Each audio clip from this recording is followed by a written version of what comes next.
কোরআনের আলো মেখে আলোকিত হই, আধারের শত পথ মারিয়ে। এসো কোরআনের আলো মেখে আলোকিত হই, আধারের শত পথ মারিয়ে।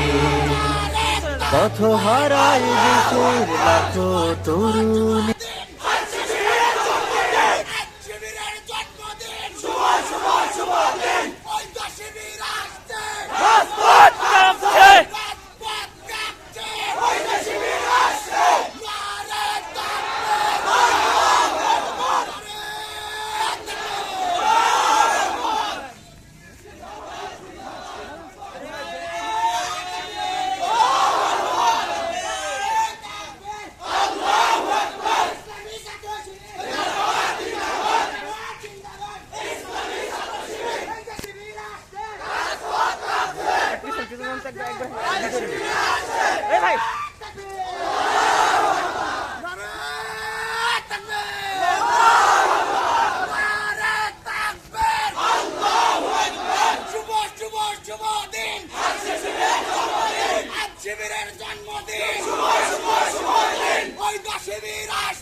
জন্মগ্রহণ করে একের পর এক আমাদেরকে আদর্শিকভাবে বিচ্যুতি করার চেষ্টা করেছে। রাখতে চাই এই শিবির 234 জনের রক্ত দিয়েছে, তবু তাদের আদর্শ থেকে পিছিয়ে যায়নি। জাতিবাদ সরকারকে বলতে চাই এই শিবিরকে বাংলার এই জমিন থেকে উৎখাত করা সম্ভব হবে না। সামনে বক্তব্য নিয়ে আসছেন বাংলাদেশ ইসলামী ছাত্র শিবির রাজশাহী জেলা পরিবার সংগ্রামী সভাপতি। সম্মানিত উপস্থিতি, আসসালামু আলাইকুম।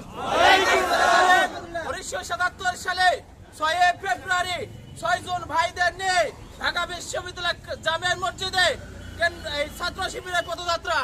সম্মানিত উপস্থিতি, বাংলাদেশ সমৃদ্ধ বাংলাদেশ গড়তে, সৎ দেশপ্রেমিক নাগরিক হিসেবে গড়ে তুলতে ছাত্র সমাজের মধ্যে ছাত্র শিবির কাজ করে যাচ্ছে 45 বছর ধরে। ছাত্র শিবিরের আদর্শভাবে পরাজিত না করতে পারে একটি দল, একটি গোষ্ঠী ছাত্র শিবিরকে হত্যা, গুম, নির্যাতনের মধ্যে পরাজিত করতে চায়। ছাত্র শিবির তার আদর্শ নিয়ে বাংলাদেশের ছাত্র সমাজের সকল সমস্যার নেতৃত্ব দিয়ে যাচ্ছে। আমরা বলতে চাই আমাদের কেন্দ্রীয় নেতৃবৃন্দ সহ সারা দেশে ছাত্র শিবিরের বিভিন্ন নেতৃবৃন্দকে গ্রেপ্তার করা হয়েছে এবং বাংলাদেশের 16 কোটি মানুষের হৃদয়ের স্পন্দন দেলোয়ার হোসেন সাঈদী সহ কারাবন্দীদের মুক্তি যাচ্ছে। আমরা